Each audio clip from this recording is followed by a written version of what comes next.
ان میں سے نمبر 1 ایران ہے۔ اگر ہم چلتے ہیں عرب سے مشرق کی طرف تو ایران ایک اعتبار سے یہ بازی لے گیا ہے پورے عالم اسلام پر۔ ان کے مذہبی عقائد، ان کی فقہ سے ہمیں جو اختلاف ہے وہ ہے اپنی جگہ پر ہے، آپ کو معلوم ہے میرے بارے میں کسی کو اشتباہ نہیں ہو سکتا اس اعتبار سے۔ میری جس درجے دشمنی رکھی گئی ہے، جس طرح میرے سر کا جو ہے مطالبہ ہوتا تھا، 2 ہی آدمی تھے پاکستان میں کہ جن کے سر مانگے گئے، ایک تو کراچی کے وہ شاہ ولی الدین صاحب اور ایک نے، تو اس حوالے سے وہ اپنی جگہ پر اختلاف ہے، لیکن اس حقیقت کا اعتراف کیے بغیر نہیں رہا جا سکتا پورے عالم اسلام میں یہ واحد مسلمان ملک ہے جس نے بہرحال اپنی شریعت، اپنے عقائد کے مطابق ایک مذہبی انقلاب برپا کیا،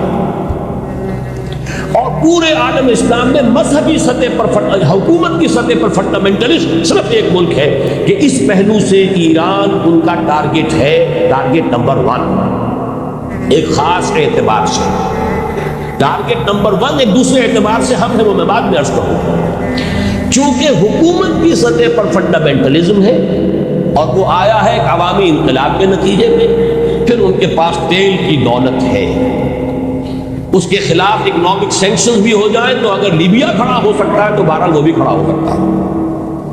اور نقشہ وہ دنیا کو دکھا چکا ہے کہ لڑا دے ممولے کو شہباز، یہ نقشہ بھی اس نے دکھا دیا۔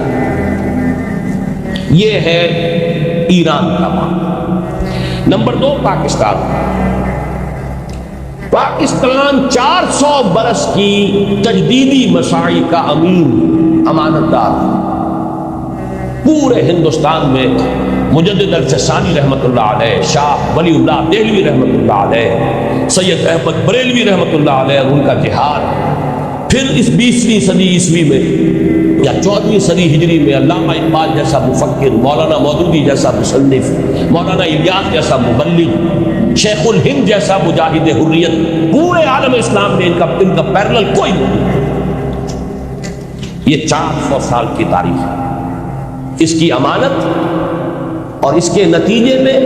یہاں کے مڈل کلاس میں فنڈامنٹلزم کا ایک نیوکلیس ہے، اگرچہ حکومت کی سطح پر کوئی پیش رفت نہیں ہو سکی آج تک، بلکہ اب تو پسپائی ہو رہی ہے، اب پیچھے ہٹ رہے ہیں۔ وہ ہمارے ان سیاسی جو بھی زعماء ہیں، جو جماعت میں ہیں، ان کی غلطی اور الیکشن ہی کو واحد میدان بنا کر اس کے اندر اپنا سارا وقت و توانائیاں قوتیں ضائع کر دینا، یہ ہے در حقیقت جس کا کہ یہ صدا مل رہی ہے کہ اس اعتبار سے تو پسپائی کی طرف ہے معاملہ، کسی پیش رفت کی طرف نہیں ہے، لیکن باہر والے تو دیکھتے ہیں نا کہ اندر کیا کچھ مواد موجود ہے۔ اگر مڈل کلاس میں وہ فنڈامنٹلزم کا بارود موجود ہے تو کسی بھی وقت اس کے اندر جو ہے وہ کوئی دھماکہ ہو سکتا ہے۔ دوسری بات جو ان کے لیے ایک اعتبار سے ٹارگٹ نمبر 1 ہمیں بنا رہی ہے، وہ ہمارا ایٹمک نو ہاؤ، پورے عالم اسلام میں اور کسی کے پاس نہیں۔ اسلامی بم اگر بنے گا تو یہی بنے گا۔